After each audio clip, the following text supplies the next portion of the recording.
আমি সকলোৱে জানো যে কেন্দ্ৰীয় চৰকাৰে নতুন পে কমিশন ইতিমধ্যে ঘোষণা কৰিছে। যোৱাকালি কেন্দ্ৰীয় চৰকাৰে নতুন পে কমিশন নটিফাই কৰিছে।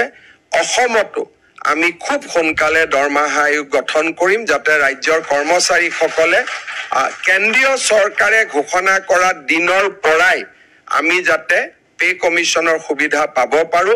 আমি ইতিমধ্যে মই মুখ্য সচিবক যোৱাকালিয়ে কৈছো যে আমাৰ প্ৰিপাৰেচন কৰিবৰ কাৰণে মই কৰ্মচাৰীসকলকো অনুৰোধ কৰিম। এছিএছৰো ইয়াত এছ'চিয়েশ্যন আছে, শিক্ষকৰো আছে, কৰ্মচাৰীও আছে, সকলোৱে আছে। আমাৰ পে কমিশনৰ টাৰ্মছ অফ ৰেফাৰেন্সৰ ওপৰত আপোনালোকৰ যদি কিবা পৰামৰ্শ আছে আমাৰ মুখ্য সচিবক অহা 15 দিনৰ ভিতৰত আপোনালোকক দিবৰ কাৰণে অনুৰোধ কৰিম যাতে TOR খন আমি ভাল কৰি বনাব পাৰো, টাৰ্মছ অফ ৰেফাৰেন্সখন আমি ভাল কৰি বনাব পাৰো। কাৰণ আমাৰ কৰ্মচাৰীসকলে পে কমিশন হোৱাৰ বহুত দিন পিছলৈ দাবীবোৰ আনি থাকে।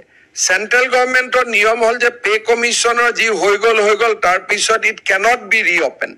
কিন্তু আমাৰ ইয়াত সেই কথাটো নহয়, পে কমিশনতো যাব, তাৰ পিছত মুখ্যমন্ত্ৰীৰ ওচৰতো আহিব। এইবাৰ আমি ভাবিছো যে যি হ'ব পে কমিশনত হ'ব, দিব নিদিব it will B A decision যিটো মুখ্যমন্ত্ৰীয়ে নলয়, যিটো পে কমিশনে ল'ব। সেইকাৰণে আপোনালোকে যিমান আপোনালোকৰ ক'বলগীয়া টাৰ্মছ অফ ৰেফাৰেন্স আছে আপোনালোকে এইবাৰ পে কমিশনক দি দিয়ক যাতে আমি এখন ভাল পে কমিশন, গভৰ্ণমেণ্ট অফ ইণ্ডিয়াই 18 মান্থছৰ সময় দিছে আৰু 18 মাহ এটা ভাল সময়, 1.5 বছৰ সময়। হিয়াৰিং ল'লে, শুনিলে সকলো সমস্যা সমাধান হ'ব পাৰে।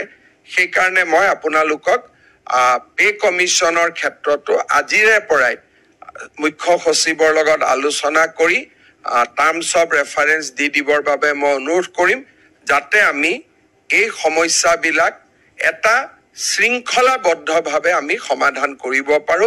সকলোকে আকৌ এবাৰ অভিনন্দন জনাই মই মোৰ বক্তব্যৰ সামৰণি মাৰিছো। ধন্যবাদ।